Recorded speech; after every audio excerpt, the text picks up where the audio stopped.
change this thing and I will update this thing and you will get the updated slides, especially related to the title. So this is a little bit of my introduction. Probably you already saw this last time. There is a slight change. Now there is one addition from the last month. So I'm quite. Which one? This one. BF. Actually, there was a question last time. One lady asked me the question, which certificate you are going to do the next? So I said that Business Agility Foundation coming weekend. So here it is. And hopefully when we'll meet next time, so it's gonna be another one. There will be No more. Slide number 2. Can you carry something? It will be too heavy. Thanks for Do you have badges like at Disney? Like where you're just like on your like hat or your lanyard or something? That's a nice addition. We'll follow up after the meetup. Okay. You have to maintain these all every year? Sorry? All of them? You have to maintain all of them every year? Not necessarily. We can follow this thing like Scrum.org certificates is you don't have to maintain. It's for life. Azure you don't have to maintain. Less yes you do have to maintain. Yeah, you have a lot of money. This, Especially for the safe one, you have to maintain, right? you have to maintain only the top one. Oh yeah, SPC. That's the same thing. Let's move forward. What is coaching? This is what we discussed last time. And we have a little bit discussion about this one. We are going to do a recap. Sorry for the guys who were here the last time. So you will have some sort of a refresher. I found it very important to discuss. The reason is because most of the people still have a confusion. What is coaching and what is the difference between the coaching and mentoring? Maybe you hear this thing in your job also. I'm actually hearing this a lot of time. That can you please do a coaching of this and this thing? Actually, they are looking for the mentorship or for the training. Let's take a look at a couple of definitions. It is a less directive style of conversation. What does it mean? It means that as a coach, I am not going to give you any direction. I believe that you are able to solve your problem. You have all the capacity and capability to solve this thing. Let's take a look at another one. What we are going to do as a coach if we are not solving your problem? We are actually going to unblock your potential by using the coaching technique to getting maximum out of you. If you have any problem, then you are actually in a better position to solve your problem. For example, if you are going to discuss some of your personal or professional problem with me, that this is the problem we are facing in our organization, in our team, you know the context way better than me. And you are actually in a better position to solve. Take a look at the next definition. That is pretty much built on the last one. It's unlocking person's potential to maximize their own performance. It is helping to learn rather than teach. And I had this question last time also. What do you think I am doing right now? Am I doing a coaching? Am I doing a training? Let's take a look at one more recap. This is a grid I actually made that actually shows all four of them at the same time. Last time we discussed this thing in a little bit more detail. Here we are going to discuss only in a brief summary that coaching and facilitation is focused on the process, not on the content. And training and mentorship is focused on the content. You have to have an expertise of that content. You are transferring your knowledge. You are transferring your experiences. How can you train if you don't have a content expertise? Sure. Where does consulting come into this? Where do you think consulting is? Where is the thin line between coaching versus consulting? What do you suppose when you think the consulting, what the consultant job is? Can you please explain that thing? So when you go for a consultant, it's more like a problem solving. So as a coach, are we solving the problem? You ask those provoking questions, which I think the third definition was there, where you let the inner potential let you find your own, weakness. Yeah, but as a consultant, are you solving the problem, or as a coach, are you solving the problem? That's the thin line. Like, at the customer end, it becomes sometimes a dilemma that, where should you fall into? As a customer, yes, I understand, and we have to wear the different hat. I'm not saying we are wearing one hat all the time, but we should be aware that at that particular time, we are wearing a coaching hat or we are wearing a consulting hat. As a coach, we are not supposed to give the solution. We are not giving any advice. That's what the coach is supposed to do. Sometimes there was an expectation to give the solution. They hire you as a consultant, as an agile coach, and they want you to give the answer of their problem because they see you as an expert, and they have to justify the high bill rate. If you are just saying that I am not going to solve your problem, then they are asking why we are actually paying you. So we have to wear the multiple hats, but we have to be aware that in this particular hat, what I'm going to do. Like, take a look at the example of the conversation between you and me. Initially, I was trying to do the coaching. I was not giving you the answer. But after a couple of back and forth conversation, I realized that we can probably spend 15 minutes to find the exact answer. So I just switch my hat and giving you the answer, but at that particular moment, I was not playing the role of coaching. So the line is very clear. As a consultant, you are giving the advice. You are giving the solution. As a coach, you are not giving the advice. Did I answer your question? Let's discuss something new today. This is actually an interesting discussion. Last time when one of the person actually asked me, and this is just a guideline. This is not written on stone. It is very much depend on your context. Anyone who have studied the Tuckman model or the PMP is familiar with this thing. I actually removed the last model, last step, which was not in the original one, that was added after that. So this is based on my personal experience. I noticed when the team is new, at that time, probably coaching is not a good thing. Probably they are not aware what the Agile is, what the Scrum is. At that time, probably we have to do some sort of training or mentoring to get everyone on the same baseline. But again, I repeat, it is very much depend on your context. Maybe that is not the case with your organization, your team.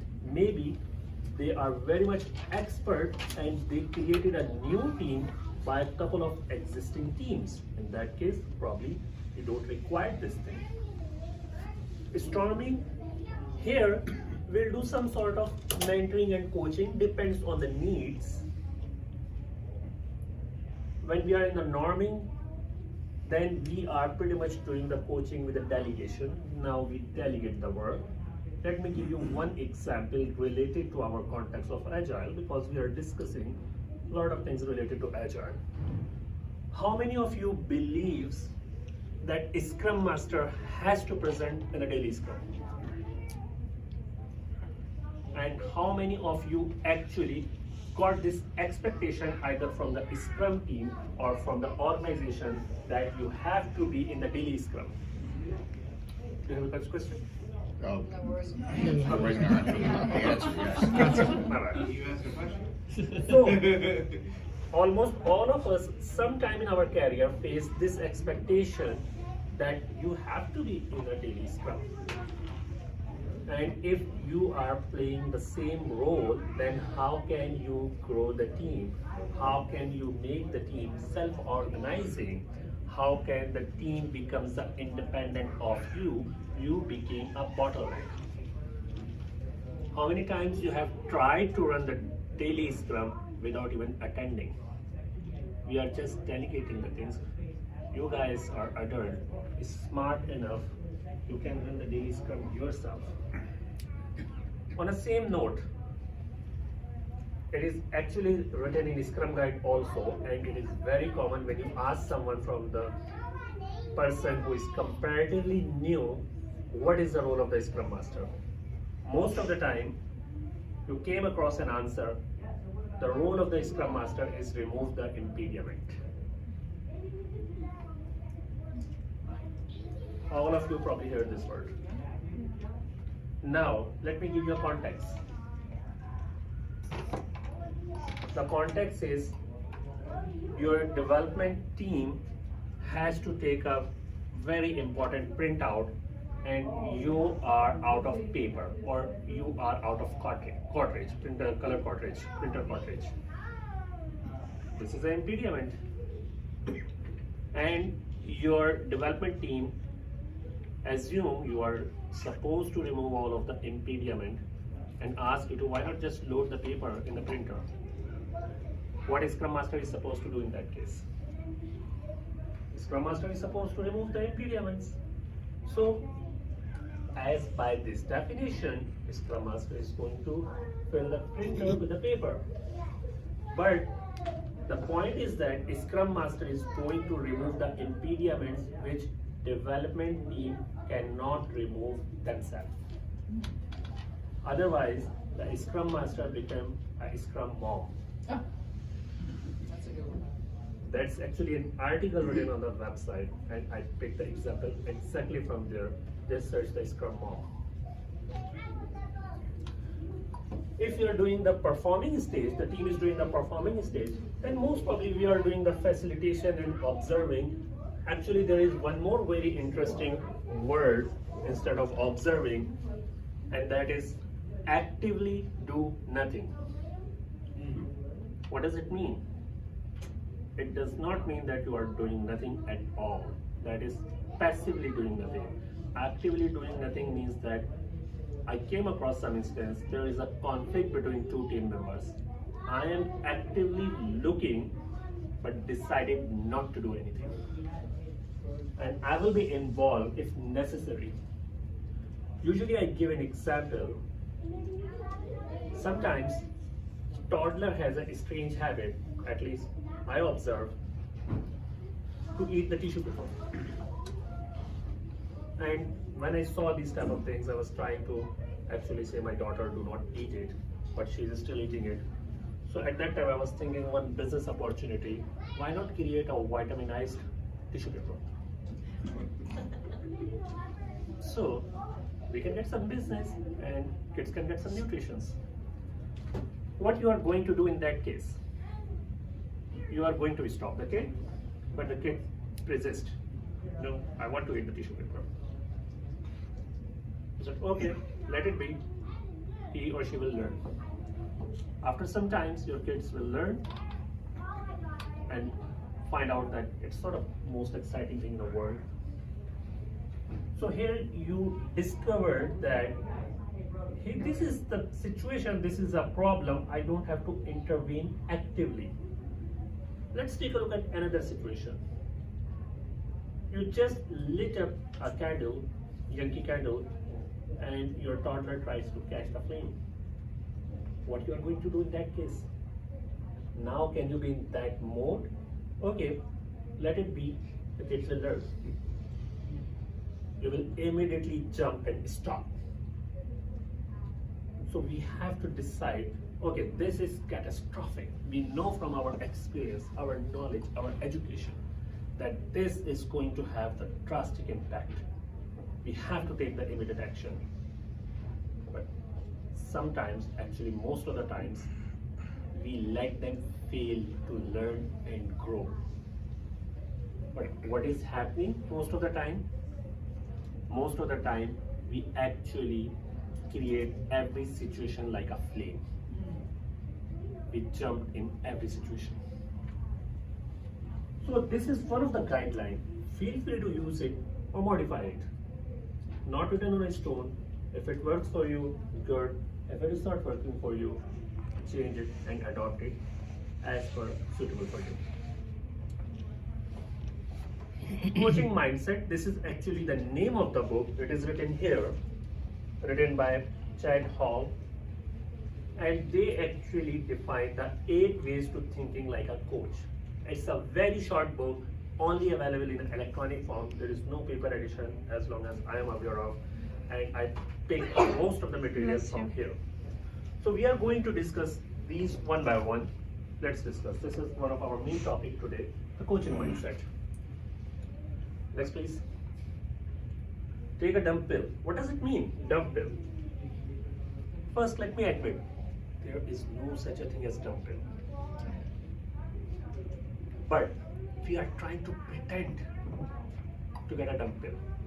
It means we are not trying to be a hero and smart. We are not trying to show our smartness, how smart we are, how capable we are.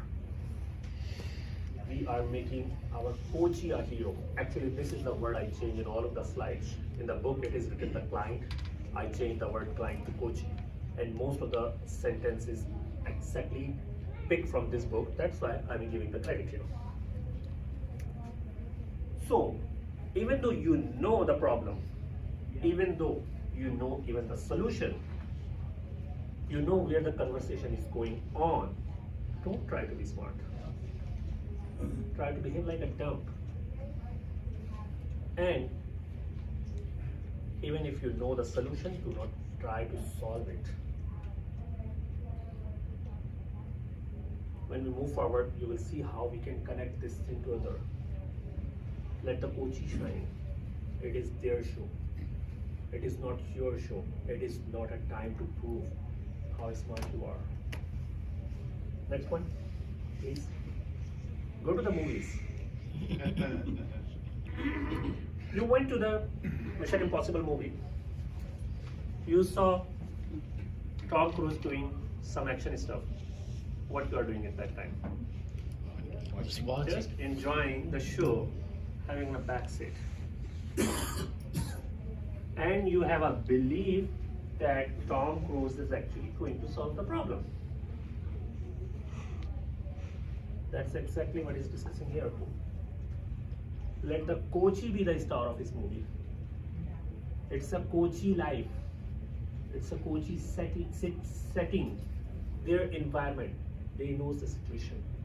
And you are there to help them to solve their own problem. You have a belief, just like you have a belief when watching any Mission Impossible series that or James Bond series. At the end of the movie, everything will be okay. Everything will be great. The hero of the movie or heroine of the movie is going to solve all of the problem at the end. That's exactly what I want to say. Believe in the coachee is capable to solve the problem. Important point is the second one. So when you are watching the movie, if Tom Cruise is actually stuck in some of the problem or James Bond is stuck in some of the problem, what are you going to do? Are you going to consider this as your personal problem? No, you are just enjoying the show and still believe that they can solve it. That is why it is important. Do not try to transfer their challenge to yourself. So now you are in the solving mode. So you are going to solve the problem. That is not the coaching mindset. That is not what the coach is supposed to do. Take a look at the next one, please. Thank you. Primitives is very important. So, if you don't know some of the things, don't afraid to ask. For example, if a client said, because of this particular instance, I become stressed. You don't understand the context, just ask them, what does it mean to you be stressed? What does it mean to be successful? What does the success mean to you? What does the fun mean to you? What does the failure mean to you? Do not assume in your mind. Why? Because what is happening in human mind, if you assume something, then you automatically started thinking towards some direction and you try to come across some conclusion. Let me give you one concrete example. You are in a coaching session, maybe in a coaching session with some director or senior vice president, and he said that he has a lot of things in his plate or her plate, and you are thinking, okay, he has a lot of things in his plate, so it means he probably do not have enough time, so probably he is feeling overwhelmed. And just by this assumption, you're saying, oh, you are feeling overwhelmed. This is your assumption. Your coachee might say, when did I say I'm overwhelmed? This is normal for me. That's how I love to do the things.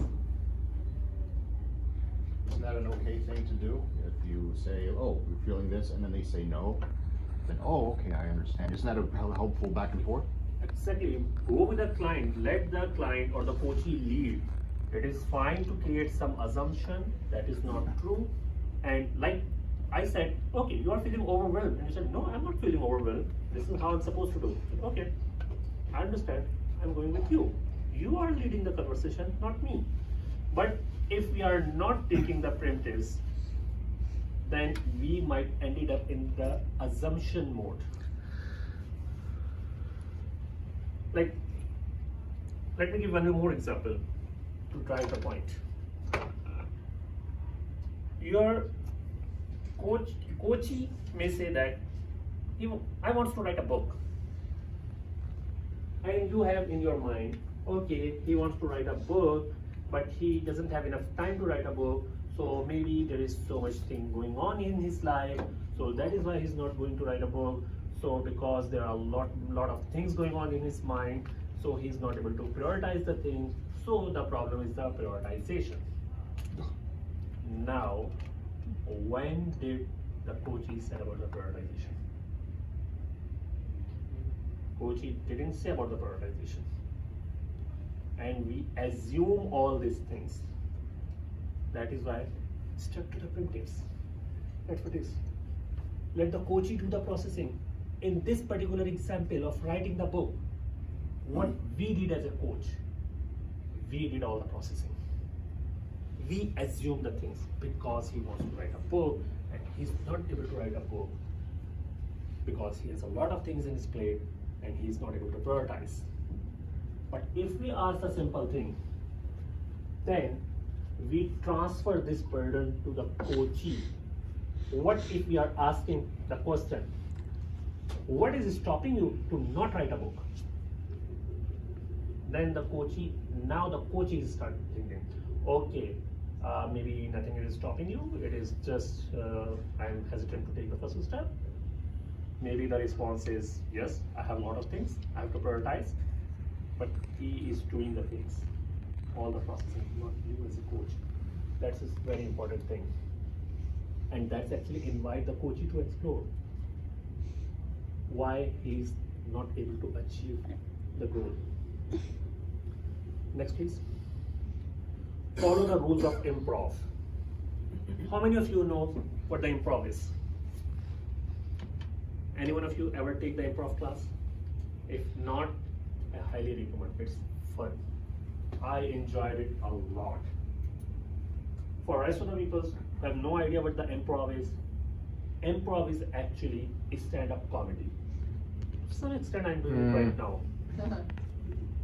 It's the opposite of stand-up comedy. Here we have an expert. I'm going with a coachee. Okay. Okay, let me rephrase. Non-scripted thing. Yeah. So improv is a non-scripted thing. There is a script developed on the spot. There is one basic rule of the improv. And the rule is whatever the other people is saying, you have to accept the reality and move on. It is called yes and rule. For example, if your co-star of improv is saying, here is a birthday cake for you, and you are saying, there is no birthday cake in your hand, so the conversation ends.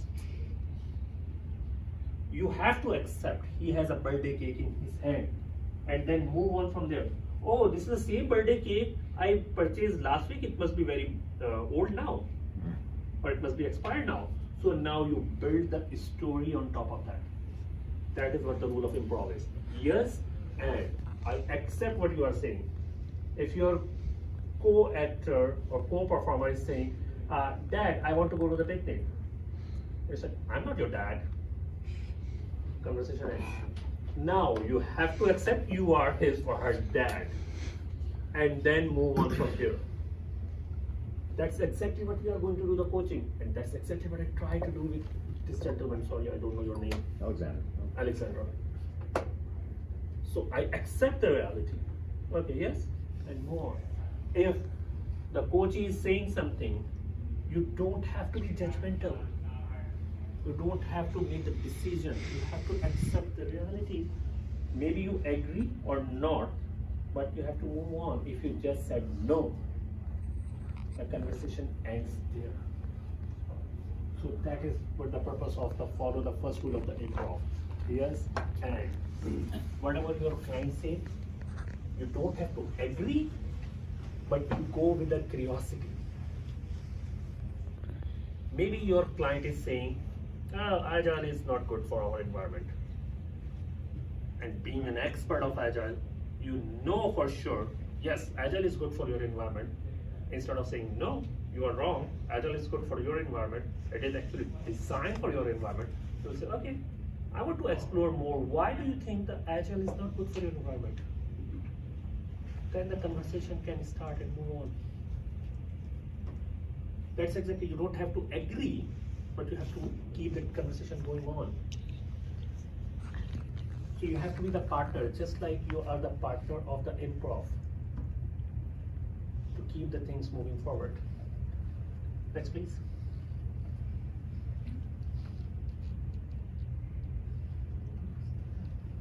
Yes? Yeah. Get curious. Let me tell you one interesting story related to this one. I was in my coactive course, and in the coactive course, I forget second day or a third day, there was one activity when everyone has to play one role. So they created a small groups, and the group member decided for one person, okay, you are going to play this role, and then group member decided for the next one, and that's how that thing happened. And fortunately or unfortunately, depends how you want to see it, I got the role of toddler. Okay. And because I did the improv, I have no hesitation to do this.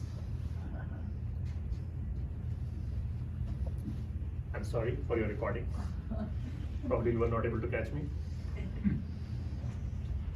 So being a toddler, what is the toddler is supposed to do? Toddler is very curious, asking a lot of questions.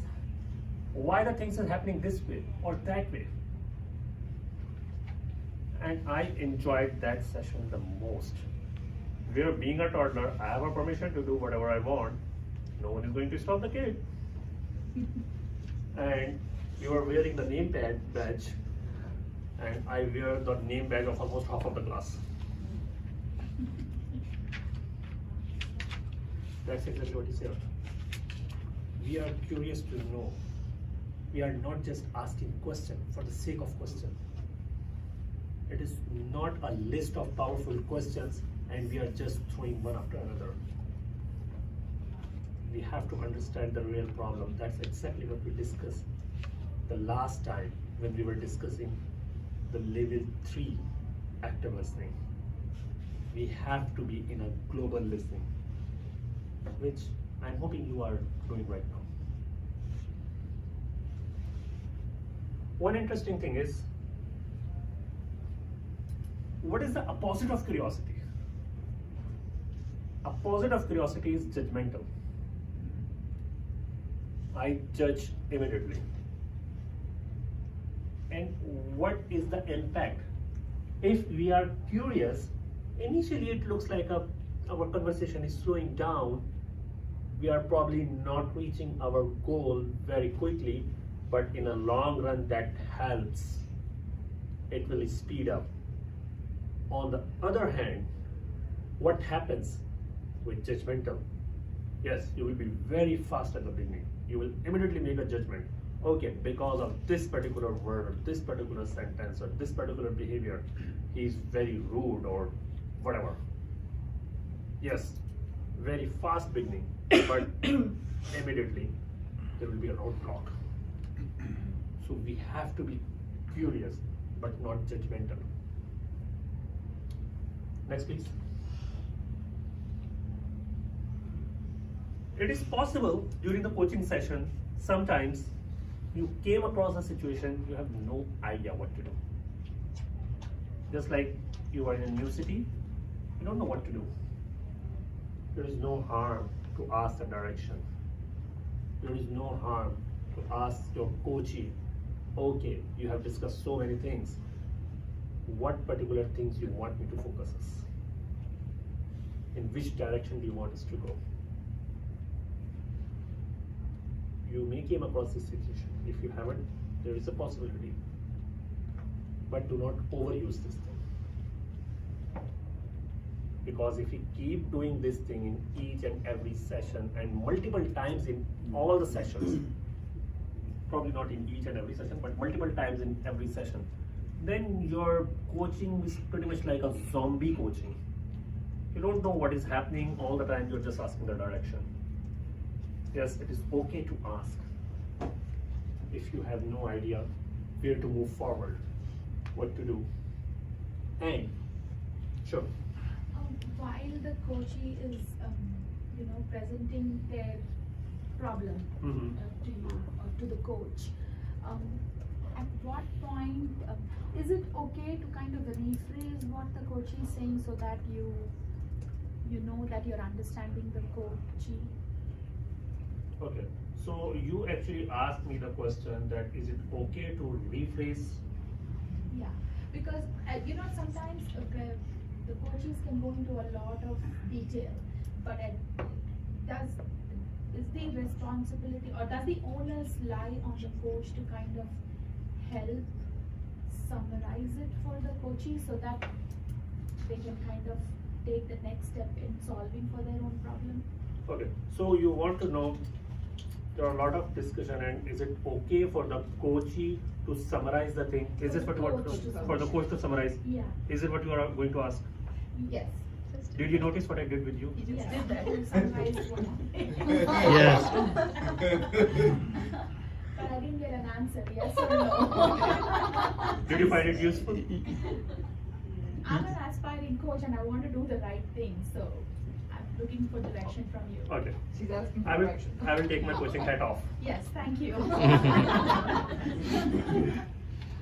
I actually prefer mirroring better than phrasing. And there is a reason. The reason is that both are okay. Depending on the situation, you can use whatever you want. Rephrasing, sometimes that was not the intention.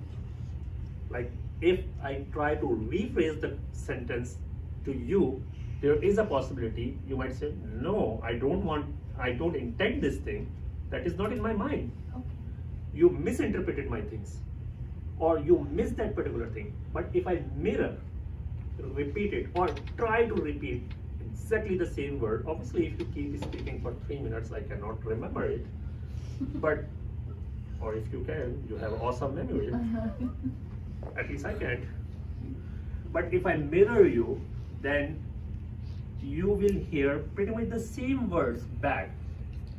And believe me or not, when we are speaking, sometimes we have no idea what we are speaking, and someone is saying, you said this thing. So, oh, did I?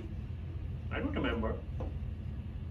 And if there is some recording going on, which is happening even right now, and I'm saying, did I say something like this? Oh, there's a proof. Yes, you did. So mirroring actually gives a reflection, and sometimes hearing back your own word actually makes you think, yes, that is exactly my question is. So to answer your question, consulting mode. Yes.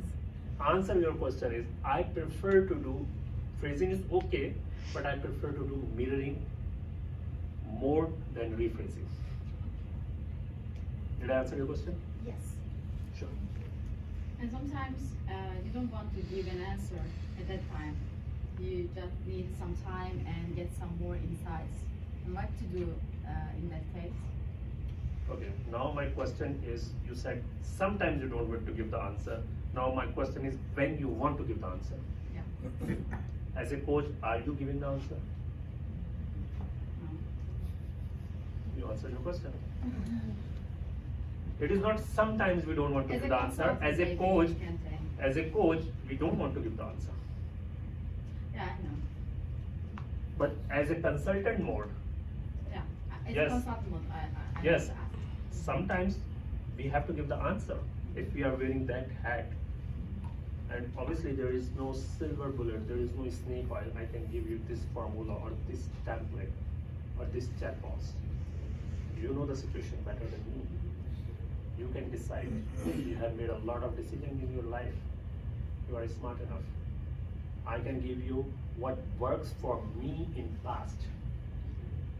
Feel free to use it or come up with something completely different or based on that one.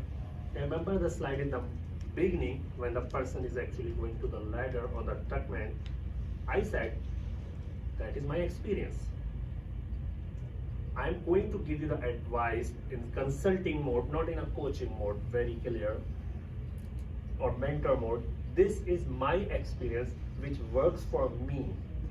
It may or may not work in your environment. Give it a try. Solutions. Yeah? That's what, as a mentor, we are doing our previous experience. Did I answer your question? Yeah. And the difference between the coaching and mentoring, I read something. A great coach gives the answers for your questions, and a great mentor gives answers for your questions. I like to read that. Yeah. Thank you for sharing. That's how we are That's learning good. with each I other. asked my question like a consultant. Thanks for sharing. Should we move on? Yes. Thank you. Next, please. Avoid the dark side of empathy. This might be odd. When I admit, when I read this first time, I was a bit surprised because we are always discussing the empathy, and here we are saying that avoid the dark side of empathy. What does it mean? If we are trying to do empathy is a good. I'm not saying we should not do the empathy, but if we are doing too much empathy, then we are putting ourselves in the shoe of the coachee. So in whatever things the coachee is blocked, now I am in the same mindset and I am blocked myself too. Let me give you an example. And here it is. It can distract you from your goal, what you are trying to do. Let me give you an example.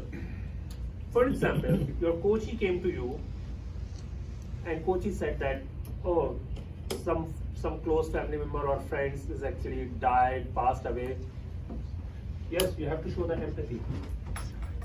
But first of all, is it a time to do the coaching? Probably your coachee does not need the coaching at that particular moment. Probably your coachee needs some sort of friendship or counseling or something else.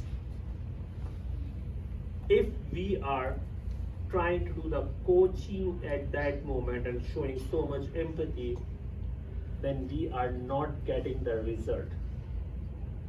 We are not going to put ourselves in a client's shoe to block ourselves to achieve the goal.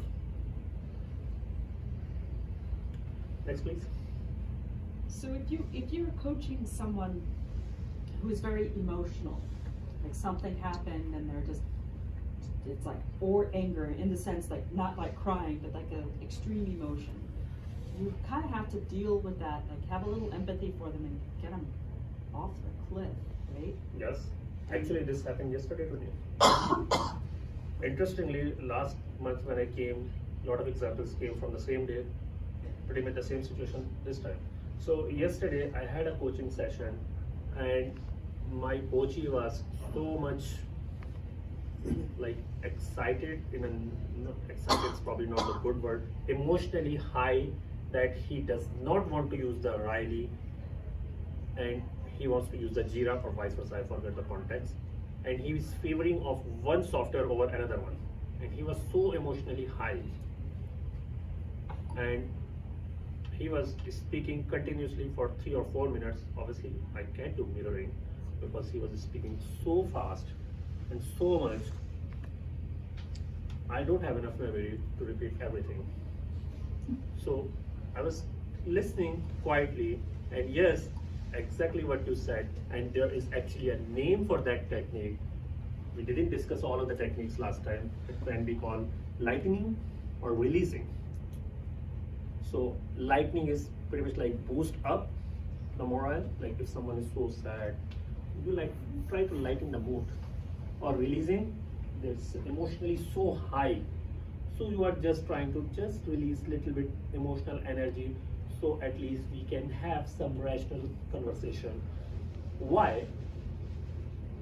Because first of all, have any one of you read the book related to emotional intelligence, EQ 2.0? There is a concept there. That concept actually came from the biology, the neurosciences, that human mind actually have the 3 parts, amygdala and vertex, if I remember the name correctly. I'm not a biology expert, but amygdala is a part. If the signals are coming from the nerve system to your amygdala, where the emotion actually have, and the front lobe is actually where the rational decisions are making. If you are emotionally high, then all of your processing is actually happening in amygdala. You are most likely not making a rational decision. How many times you are emotionally high, excited, angry, and making a decision, and after that you are actually like pretty much You don't like this thing. regret it. Regret it. Regret it is the correct word. Thank you. Yeah. Thanks for giving me the word. We cannot make a rational decision if we are emotionally high. And yes, we have to show the empathy to release some of the emotional energy, so we'll have some rational conversation. So, this is the last one. Things like a kid with a crayon. When we give a kid a crayon, what are we expecting? So he's gonna start eating it.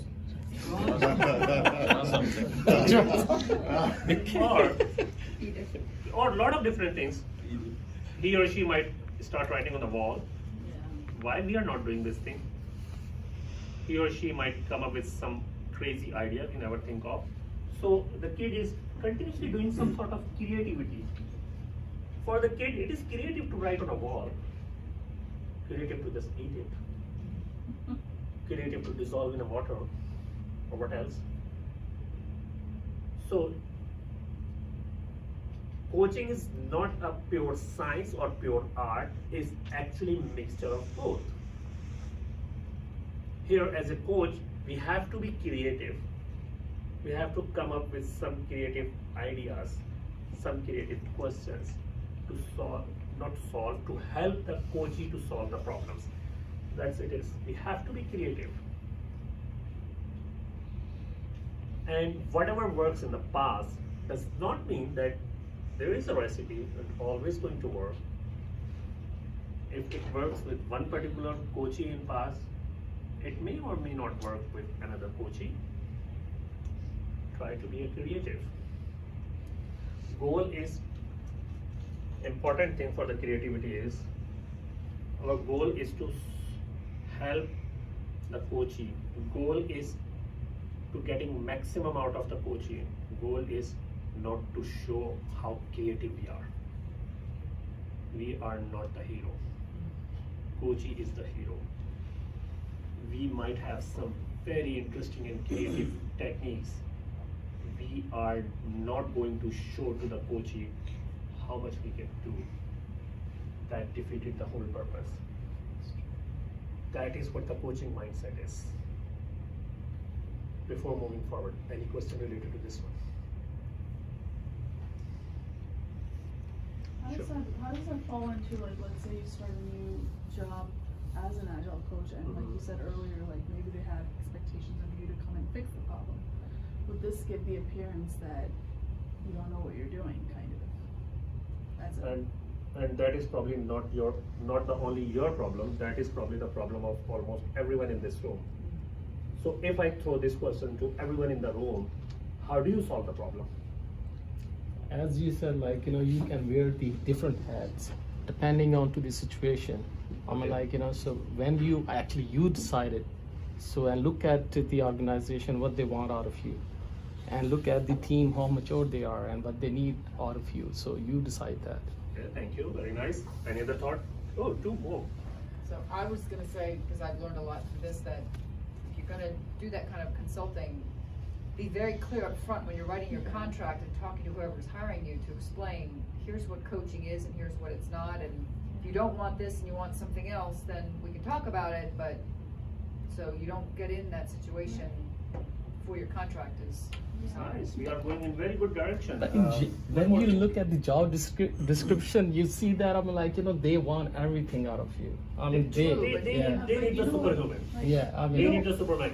you know what happens if you're following this without, like she said, like if you're following it without making them aware, somebody or even a teammate or something will say, oh, well, she doesn't know what she's doing. Why do we want her? lot of times they get offended when you tell them, like, this is what it is, and they don't know about it. Yeah. Ugh. Well, I'm They- not saying it would work all the time, but Okay, now I know to do it. let's try to converge the conversation. So one more thought from your. So yes, you encourage the coachee to find the answer. You guide him through, her through. But sometimes you can give examples too, right? Okay. This stuff. And you also wanted to say something? You need to ask some thought-provoking questions. Those thought-provoking questions will make them feel from inside what is the right for that. That's where, the consulting versus coaching hat takes you away. Okay, so any other thought before I pick up the question? So what I will do, as Stephanie is saying, right on the spot, hit the nail. And we actually discussed this thing in last session. Have a coaching agreement. What is in the coaching? What is in the boundary? What we are supposed to do? What is the expectation? What is in my plate? What is not in my plate? That is actually one of the competencies of the ICF. Have a coaching agreement. Mm. You can have a coaching agreement on the individual level, at the team level, at the organization level. You can have a different coaching agreement from the different individuals. I might have a different coaching agreement with you as compared to you. You might tell me that, okay, whenever we are discussing this thing, you are not going to ask me about my family, my personal, my finance. Okay, we know this is a boundary. This is the agreement. Someone say that, okay, we want to solve the problem of the marriage. That is interesting. Hey, We are back now. So we have to decide the boundaries. What is in and what is not in. And let me warn you, if you are not setting up the expectation at the beginning and after a month, they are saying, we hired you for such a high rate and we are not looking at any benefit from you, now it is too late. Set the expectation at the beginning. Sure. So to your point, if your job that you're getting hired for is called Agile Coach, that's probably the definition that that company uses of what their version of an Agile Coach is versus if you're coming in from the outside and contracting just for that position. You have a little more control.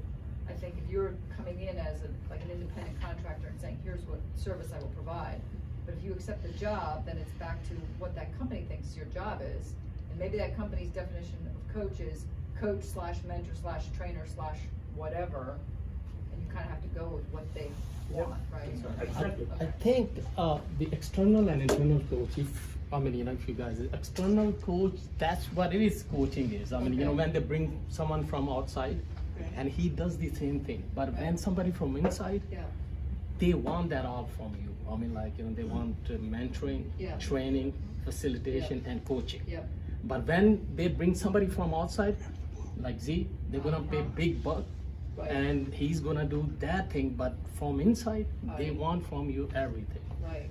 That's what okay. my experience onto Good that to one. know. And he wants to say Yeah. something. I think it really depends on where you're working. At present, where I work, we have an Agile Institute.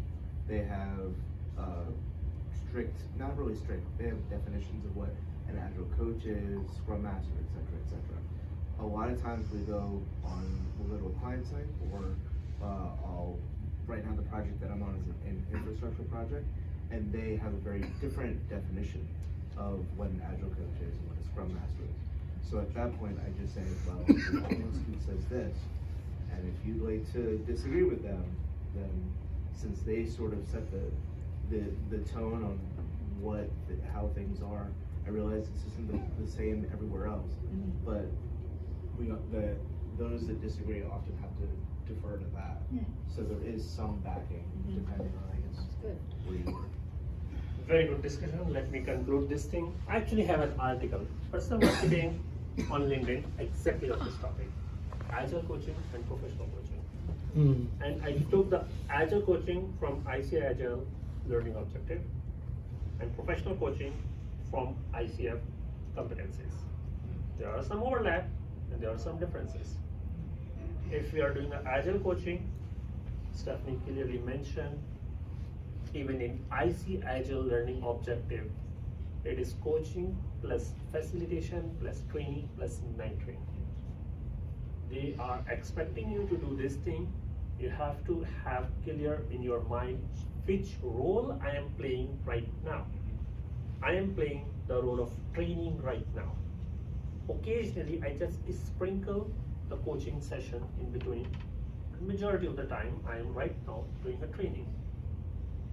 If you are going for the professional coaching route, then it's a different story. Obviously, they are using a lot of overlap, lot of similar techniques. So feel free to use my article also as a reference if you like it. Again, personal marketing. Okay, till now, I have been speaking. Now I want a little bit interaction from you. Ready for the interactions? Yes. We are going to discuss the anti-pattern, and now I assume you are coaching gurus. You know what the difference between the coaching, mentoring, facilitation, and training. You know the coaching techniques. You just learned the coaching mindset, hopefully new thing for you. If not, then revision for you. Now we are going to run some activity. Anti-pattern, what is anti-pattern? Wikipedia definition, it's something recurring problem that is actually counterproductive. Probably you hear the anti-pattern terms in other domains, maybe in technical domains. Let's do the anti-pattern in coaching. I am going to show you a couple of scenarios and you have to tell me what is wrong in that one. Let's see the first scenario. Yes, it is first scenario.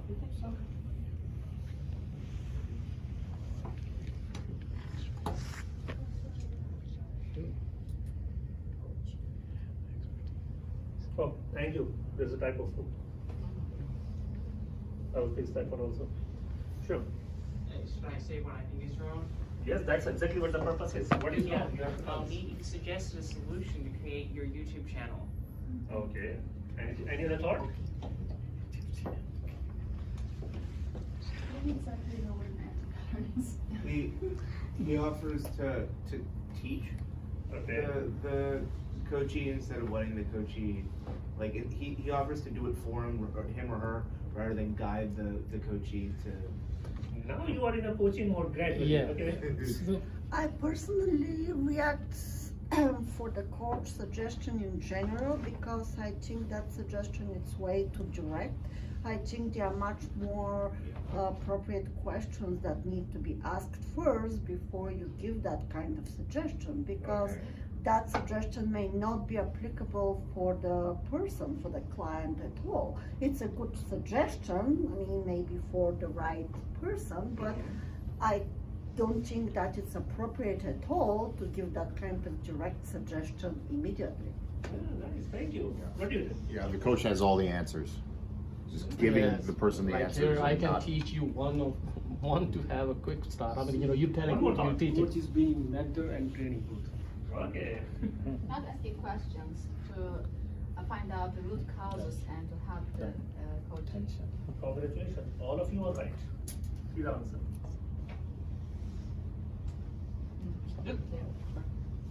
All of you actually said the same thing. Here, coach is trying to solve the problem. Take a look at next one.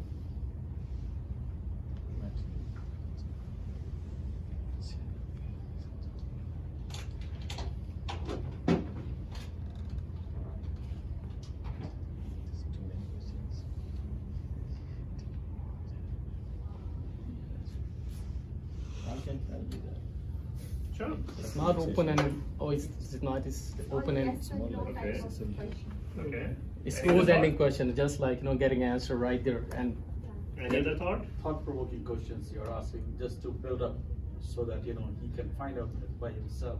Okay. Any other thought? To the coaching side. It's not as bad as suggesting the solution, but it's still asking specific questions rather than letting the coachee discover the answer themselves. Okay. Any other thought? And you should also try to observe own self. Mhm. Yes. He never asks, why is it, the coach never asks the coachee, why is it challenging to manage such? He never asks that leading question, he or she. Okay. Any other thing? Yes. More like facilitation. Okay. Yes. He's actually kind of instilling that idea in the coachee that it's okay that you have a problem instead of trying to figure out how to resolve the conflict. He's kind of making that person think that yes, there is a problem instead of trying to let's fix it. So before Open giving the ended. answer of this particular active pattern, I have a question for you.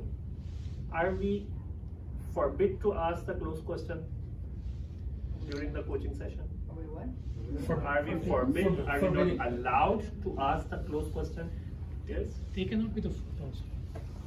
Yeah, if you're asking all these closed-ended questions, you're eliminating a lot of possibilities. You don't even know if this is the problem that the coachee really wants to solve, and you're already solving it. Spot on. My only point is that you can ask the closed question whenever necessary. Yes, once in a while is okay. Sometimes there is a need for asking the closed question. It is not like you are not allowed to ask closed question at all. But what is the problem here? Take a look at the answer. Series of closed questions. It is not like we ask only one question, and that's why there are so many texts here.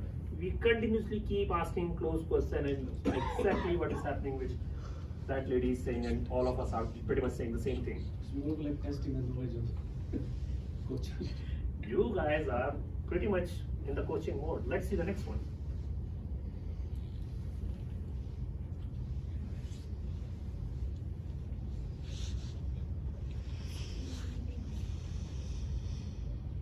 He's still telling him what to do. Yeah. Okay. Also still telling.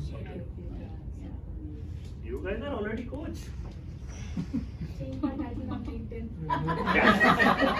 There we go. We have a solution now. That was your joke last Yeah. time. Oh, you remember that? Yes. Thank you. Now you have something to prove after changing the title. You are Zishan certified coach. So we got one response, actually two responses. Any other thought? Same. Same? Yeah.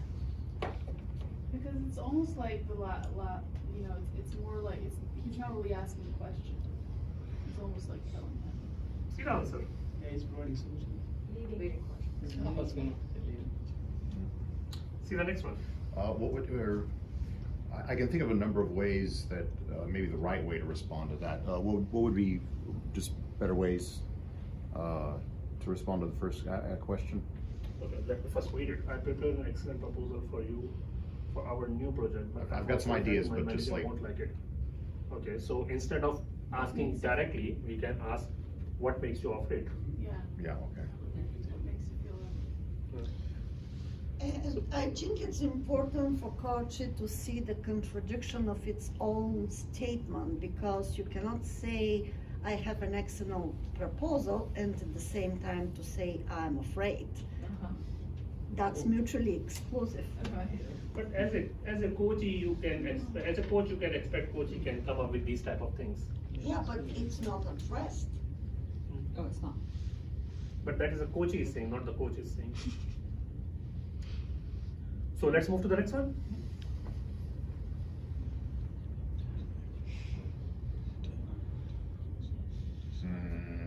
This is a mental question. Okay, anything else? This is follow-up. This is a loaded question. Oh. Because we don't now, he doesn't say like books, you know. Any other I feel thought? like this coach needs to go back, so. It's more like a status, like, hey, where do we stand on this kind of a thing? It's wonderful. Even I didn't thought about these things. I actually came up with all these examples, and you guys are giving me more ideas than what I initially thought. That's interesting. Yes. Many reputations of time. I think, sorry, I think if you ever manage a team, no matter what industry, you bring a lot to the table. Any other thought? Did you notice I only have a question here, no response? So maybe that gives you some hint what I'm trying to convey the message. There must be something wrong with this question itself. I think they keep the books on. It's treating it like a student kind of thing, Yeah. like, okay, like a teacher-student kind of thing, when you're supposed to lead them to their own discovery or their own, like, Okay. Empowerment. And I'm genuinely asking here, and I apologize if this comes off as funny, but is the reason why there isn't a response from the coachee because the coachee may be giving a blank stare? No, that is not the reason. The reason is this question itself has a problem. Okay, let me give you the answer. Can you go to the answer? It's too narrow. Too narrow. So we actually eliminate the possibilities of the answer. Remember in the last session, I gave you the list of powerful questions, and what was my favorite question? Anyone remember? What else? What else? What else? Yes, you guys remember actually. It gives you the huge possibility of the answer. Here, take a look at this. What did you learn about the new time management techniques? We restricted, okay, give me the answer only related to the new time management techniques. From the latest time management book, okay, not only that, only give me the answer related to the book. Since we last met, okay, you don't have to give me the answer from the book you read 5 years ago. Only since we last met, we narrowed the answer. Oh, narrowed the question. We narrowed the scope of giving the answer. It is too wordy. One of you actually said this thing. And in the last session, we actually discussed not a rule, but usually the powerful question is 7 words or less. Because the more and more information you added, it's becoming more and more narrow. Let me give you one story related to this one. I was taking a creative writing course in a college. I was writing one story. And in one of the story, I was actually mentioning one of the main character, female character, entered into the party. Just imagine in your mind, what image came to your mind. It can be drastically different from person to person. Now I'm adding a little bit more detail. The main character name was Sarah in my story. Sarah came to the party wearing white dress. Okay, just imagine what is happening in your mind. Now every one of you have some white dress in your mind. Sarah came to the party with a white skirt and a blue top. Now, what is in your mind? The image. Sarah came to the party with a white dress and blue top with a sparkling diamond earring on her ear. Now I'm adding word and word and word and narrowing down your imagination. I was reading one of the famous literature writer, and she was actually explaining the character of the main heroine for 2 pages long. You know exactly what she is wearing, what is the embroidery, what is the color, how the hair is set up, what is the hair clip, so much. You have no creativity in your mind you exactly know each and every detail of that character. Sometimes we need that, but do we need that in coaching? We are eliminating a lot of options here. I hope I convey my message. Let's move to the next exercise. No. Too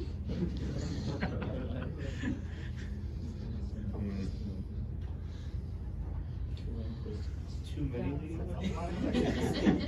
Sorry. Sure, go ahead. A couple issues that I see. First, too many leading questions. Second, the answer is always 42. If anyone's read Hitchhiker's Guide to the Galaxy, that's what I'm referring to. Third, like it just feels. Somebody had said earlier, it's a teacher-student thing, and I feel like this is more professor-student or career counselor student. So yeah, not exactly coach. Not an agile coach, like a personal coach or therapist. Yeah. We are discussing the coaching. We are not discussing the agile versus professional. Yeah. It can Like more it can be applicable to more it can be applicable empathy. to both. Okay. Any other thought? It's just, there's too many questions being, not waiting for feedback. This would scare I me. think this like- is overwhelming. I would be really overwhelmed by this. So coach starts out with a judgmental tone, and then he's asking this thing, and you never want to be judgmental. Okay. So. The coach asked, are you Sure, done with go your ahead. questions? Go ahead, please. Starting off, like, what do you want more from your life? That's just presupposing so much that you understand what he has in his life. I would say that why is he asking this question in the first place? I'm not sure what life needs from me. And then why are you concerned about what life needs from you? Hold your thought for now. If I ask this question with any one of you, what do you want more from your life? What is going to be your response? What do you mean? I'm not expecting the same response. The response can vary from person to person. But is it a valid question? Because you don't know us. It is a valid question because I'm not leading you towards anyone. You have to give me the answer. It's just, you have to think, okay, what I need. Do I need the job or the career or the money or the house? May be more creative. Exactly. Exactly. But the problem is Alexander is spot on, 100% marks. Too many questions. Answer please. We are not giving a time to even think. Let's assume I'm asking 5 questions to you in a row. How likely it is you are giving the full attention to the first question? No. Answering the last one. Yes. As a coach, ask one question at a time, and we discussed this last time also. Pause. Wait. It is very difficult. It is not easy. I can tell you from my experience. It happened to me yesterday during the same coaching session when the person was so high emotionally. You ask the question and person was silent for a moment. Still silent, still silent, still silent. You are thinking maybe you asked some stupid question. Maybe you have to explain it a little bit more.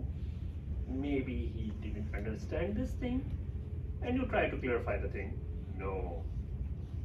Maybe you ask a really good question and he is actually in deep thinking and you interrupted his or her thought by trying to give a little bit more. Let him or her think. You are asking too many questions. As a coach, one question at a time, and wait, and wait, and wait until the answer comes. Somebody did this to me. They said, what's going on in your head right now?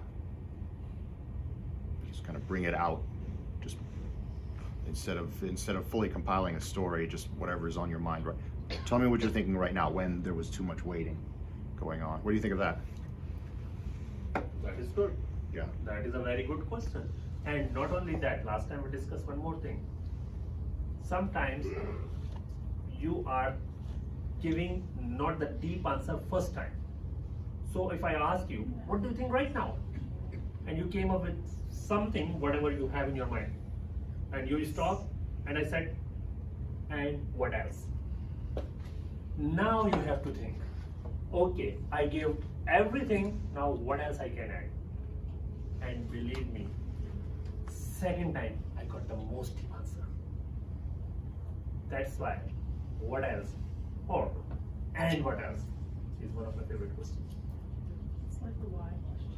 I was just gonna say that's my Why I have to be very careful.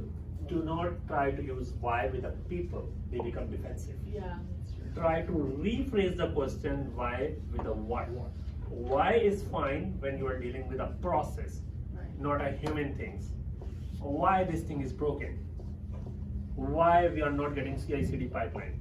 But if I ask you why you are not wearing your shoe right now, you became defensive. You are trying to come up with a justification in your mind and trying to give me the justification, not deep thinking and not open your creative thinking to solve the problem. Just try with your colleagues, friends, family members, kids. One version of why, another version of what. What's wrong with your shoe? Or why you're not wearing your shoe. Just see the difference. Just how your mind responds.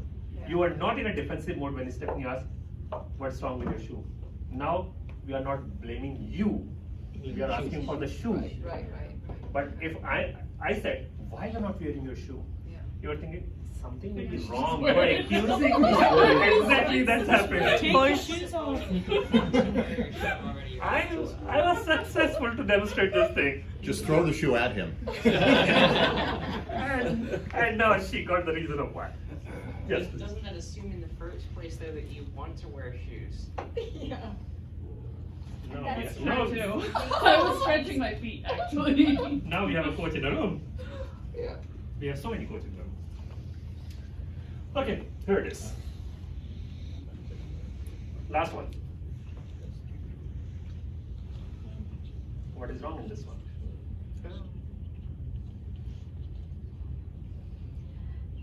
Leading. It's leading, but at the same time trying to.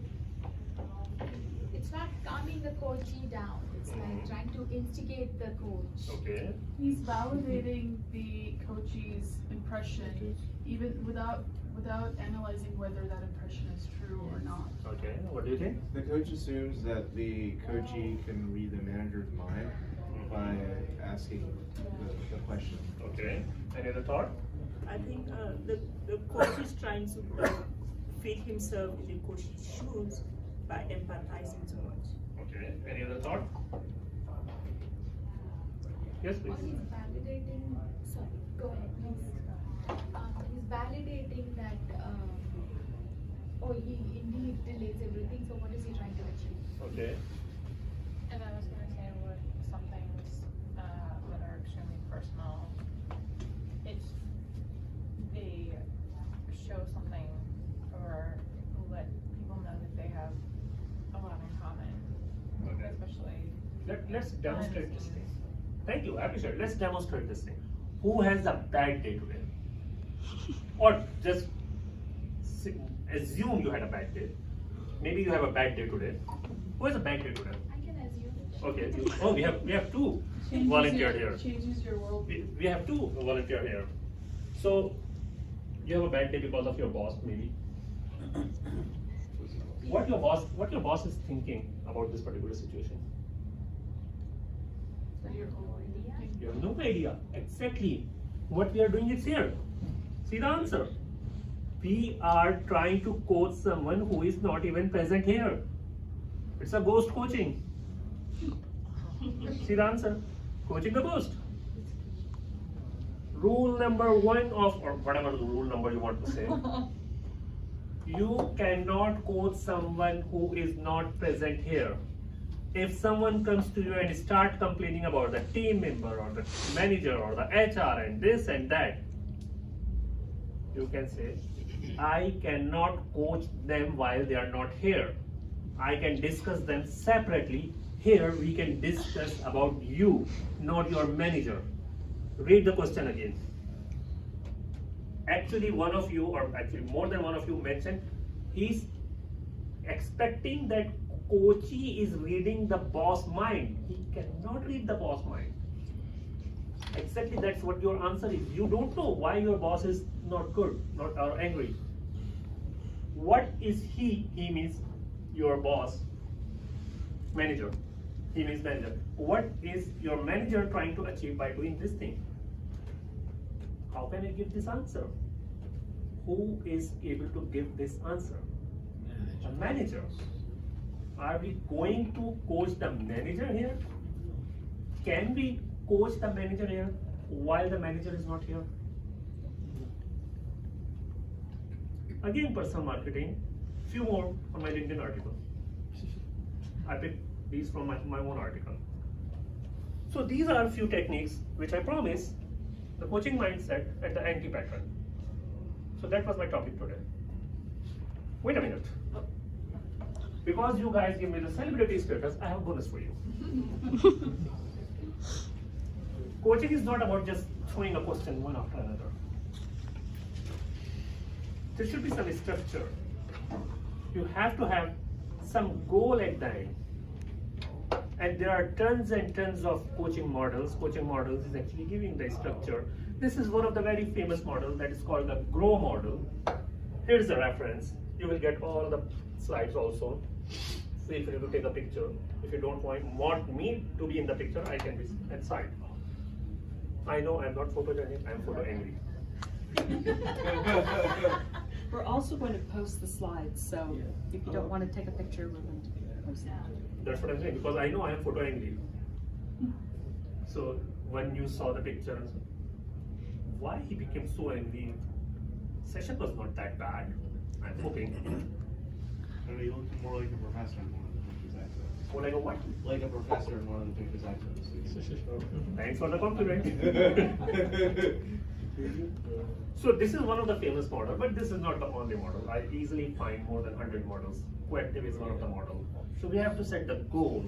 We have to find out what the current reality is, what the options or obstacle is, and what is actually our way forward. Actually, most of the people new to the coaching, actually in my experience, I cannot generalize this thing, in my experience, the people who's coming into the coaching initially using this GROW model, it's very easy. And one more bonus, extension of this one. Here we have a T at the beginning, topic, and we have a O after that, outcome. This is one of the structure that's actually from the John Maxwell things. Kristen Simpson. If any one of you is doing the coaching from the John Maxwell, they developed this thing. So we have a topic at the beginning. Once we have a coaching agreement and you is starting the coaching session. Okay, what is the topic? What do we want to discuss? What do you want? What do you want to achieve in this session? What is happening now? What could you do? And what will you do?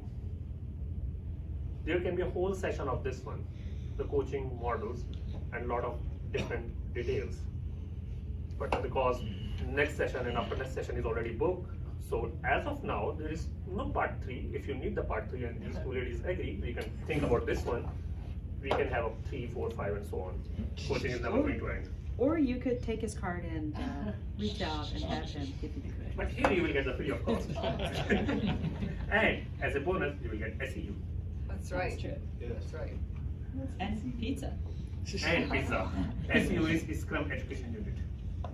If you have any certificate from the Scrum Alliance, because this event is sponsored by Scrum Alliance, so you will get, I think, 1 or 2? Two SEUs for your keep your certificates. Oh wait, Counts two for every event? Yeah. Yes. It counts for your safe as well. Safe as well? Yeah. Cool. Yep. You didn't I know didn't know that. that. To keep it or to? To maintain you, if you have to keep your points. I did that just last month, basically. I had 32 points.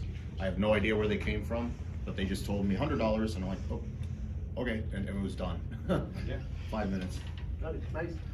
So this is one more coaching thing. Sure. One question, please. So G and O, Yeah. what is the difference?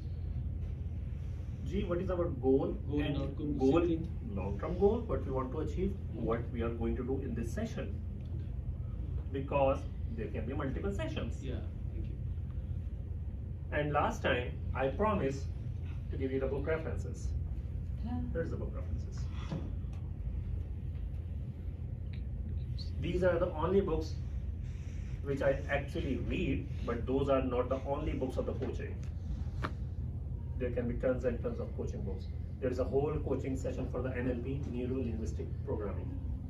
That's not a natural language programming, it's a neuro-linguistic programming. So that's it for tonight. I don't want to hostage you for long. Last slide please, for the questions. In case if you still have any questions. Thank you.